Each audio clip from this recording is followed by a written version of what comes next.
Good evening everyone, কেমন আছেন আপনারা সবাই? আশা করি আপনারা সবাই ভালো আছেন, আমিও ভালো আছি। তাই আপনারা দেখতে পাচ্ছেন যে আমি রেডি হয়ে গেছি। তাই আজকে সানডে, তাই হাজব্যান্ড বলল যে চলো কোথাও বাইরে গিয়ে ঘুরে আসি। তাই ওখানে অল্প রেস্টুরেন্টে যাচ্ছি। তাই রেডি হয়ে গেছি। আর কেমন লাগছে আপনারা নিশ্চয়ই বলবেন। এই যে এই ড্রেসটা পরেছি, মানে ভীষণ একটা সফট ড্রেস, এটা খুব আরাম, যা গরম পড়েছে আর কি। তো আমরা রেস্টুরেন্টে এসে গেছি। এই রেস্টুরেন্টে আমরা প্রায়ই আসি। তো এই সাইডে ওরা বললো যে এখানে লিফটটা নষ্ট ছিল, খারাপ হয়ে গেছিলো, তার জন্য ওদের আরেকটা সাইডে লিফট আছে। তো আমরা একটু ঘুরে যেতে হলো আর কি। এই রেস্টুরেন্টে আমরা প্রায়ই আসি খেতে, মানে ফ্যামিলি রেস্টুরেন্ট আর কি। তো বেশ ভালো ওদের খাওয়া, তাই মানে আমরা এখানে রিসেন্টলি প্রায় আসি। আর ওখানে স্পেস যে ও এনজয় করতে পারে।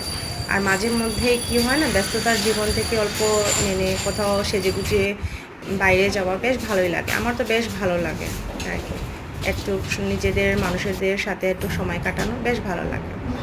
আর রিশানা এত ভালোবাসে আর কি, মানে রেস্টুরেন্ট মানে ও ভাবে যে পকোড়া খাবে, তো পকোড়া তো বলতে পারবে না, শুধু বলেও বড়া খাবে আর কি। তো বেশ বুঝে এখন যে রেস্টুরেন্টে এসেছি খেতে হবে, বেশ ভালোই ও বুঝে আর কি। আর ঈশানের পাপা সবসময় চেষ্টা করে আমাদেরকে মানে একটু সময় দেওয়ার। তো সানডেতে আমরা প্রায়ই বেরোই। তো এখানে আমরা স্টার্টারে দিয়েছিলাম ভেজ পকোড়া দিয়েছিলাম, আর সাথে দিয়েছিলাম চা। তো চাটা আসতে অল্প লেট হয়েছিল। তো ঈশান তো ভীষণ পছন্দ করে ভেজ পকোড়া দিয়েছিলাম। আর এদিকে আমি চাটা এনজয় করছিলাম, দারুণ চা বানায় ওরা।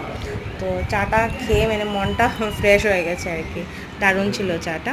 আর সাথে দিয়েছিলাম চিকেন 65 দিয়েছিলাম, স্টার্টারে দিয়েছিলাম।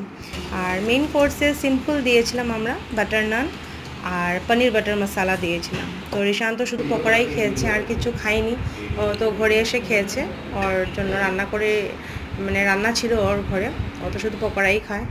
আর এটাও খাওয়াটা মানে দুর্দান্ত ছিল, ওদের খাওয়াটা মানে কোনো কথা নেই আর কি, বেশ ভালো হয় ওর খাওয়াটা ওদের। আর তাই এখানে আমি ডিনারটা এনজয় করছিলাম। আজকে রান্না করতে হলো না, বাইরে ডিনারটা করে নিলাম। বেশ ভালোই লাগে মাঝে মধ্যে এরকম গিয়ে এনজয় করতে, ঠিক না? সব সময় তো আমরা রান্না টান্না করি, মাঝে মধ্যে বেরোলে ভালোই লাগে। আপনাদের কার কার বেরোতে ভালো লাগে নিশ্চয়ই বলবেন। আর আমার যদি চ্যানেলটা ভালো লাগে প্লিজ সাবস্ক্রাইব করবেন, লাইক করবেন। আর এখানে একটু আমরা ফটো সেশন করছিলাম, তো ভিডিও করলাম।